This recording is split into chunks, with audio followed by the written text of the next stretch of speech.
willing to pay the price and go under the knife to fix their insecurities, including Paula Blades. She chose breast augmentation. Then, after years of severe mystery illnesses, it turns out the very thing she needed to feel good about herself was killing her. Down this quiet Gilbertsville road, you'll find Paula Blades' home. We live on a little farm. I love animals. The lawn manicured, inside tastefully decorated. As a young girl, Paula had less control over her appearance. I actually had this little Skipper Barbie doll growing up, and you could twist her arm, and her chest would expand. In 1992, at 20 years old, Paula chose saline breast implants. Told they were totally safe, would last me a lifetime. If they did rupture, it's no big deal.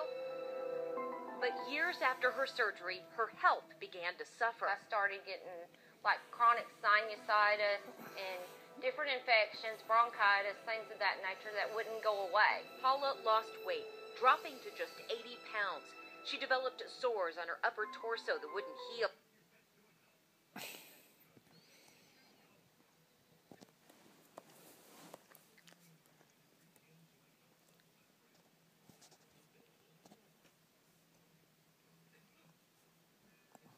Paula Blades chose breast augmentation in 1992, saline implants.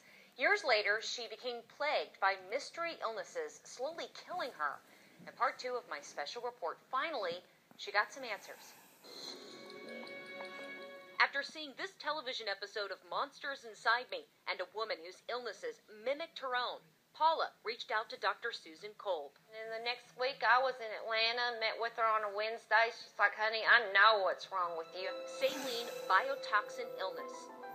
Most doctors have never heard of this disease, so they don't know anything about it. Dr. Kolb has treated thousands of patients like Paula. She probably wouldn't have lived very much longer had she not had, some intervention in her health. These are Paula's implants after Dr. Kolb performed what's called an explant.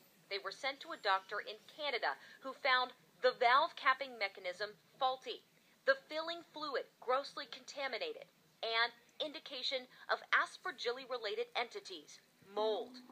It can do all sorts of things in the body. Still not safe. Ann Ziegenhorn and Paula talked to the British radio station the day we interviewed them.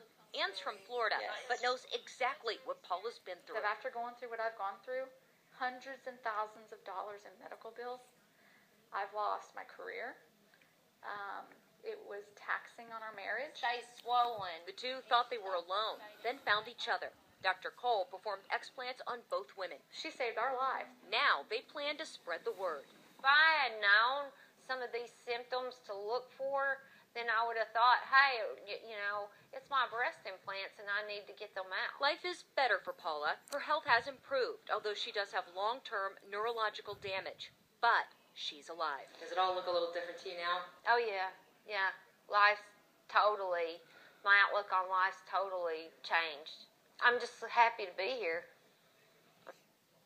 Dr. Kolb says you need to be informed about all the possible side effects and complications of any cosmetic procedure, short and long term.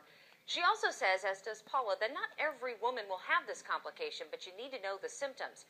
Meanwhile, Paula and Ann have consulted with an attorney to see if there are legal options available to them. They've also started a group called the Implant Truth Survivors Committee. To see more about that and resources and information on breast implant illnesses, head to WPSDLocal6.com. When you get there, look for this story.